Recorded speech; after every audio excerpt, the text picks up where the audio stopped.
अगर हिम्मत करे तो क्या नहीं इंसान के बस में, यह है कम हिम्मती जो बेबसी मालूम होती है। जी हाँ, अगर इंसान हिम्मत करे तो क्या उसके लिए संभव नहीं है? कौन सी चीज ऐसी है जो उसके लिए इम्पॉसिबल हो? दुनिया की तमाम मुश्किलात उसके लिए पॉसिबल होती चली जाती हैं और तमाम राहों को तर करते हुए वो मंजिल तक पहुंच जाता है।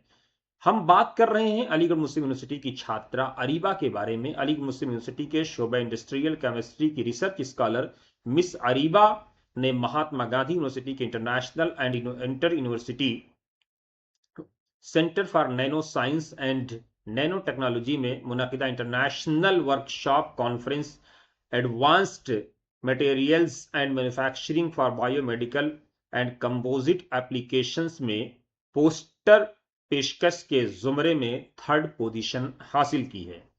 ये छात्रा, मुस्लिम महिलाओं के बारे में क्या नहीं कहा जाता है आप जानते हैं। एक बच्ची अभी जिसने अपने हौसले से किसको नहीं हरा दिया। आपने देखा कि नीट के एग्जाम में एक बच्ची अपनी आइडेंटिटी को लेकर के अडिग रही और उसकी जीत भी हुई। इसलिए कहते हैं कि हिम्मत और हौसले से तमाम मुश्किलात को जेर किया जा सकता है और यही काम किया है अरीबा ने।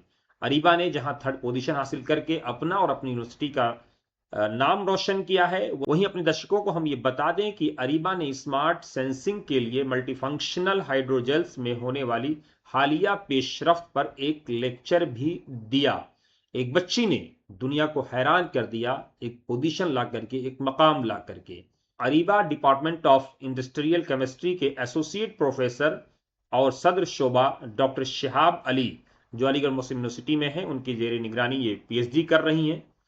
अरीबा की इस कोशिश और काविश को आप किस तरह से देखते हैं? अरीबा की इस कामयाबी को आप किस तरह से लेते हैं? जरूर कमेंट बॉक्स में अपनी राय दें और साथ ही आप बने रहें वतन समाचार के साथ।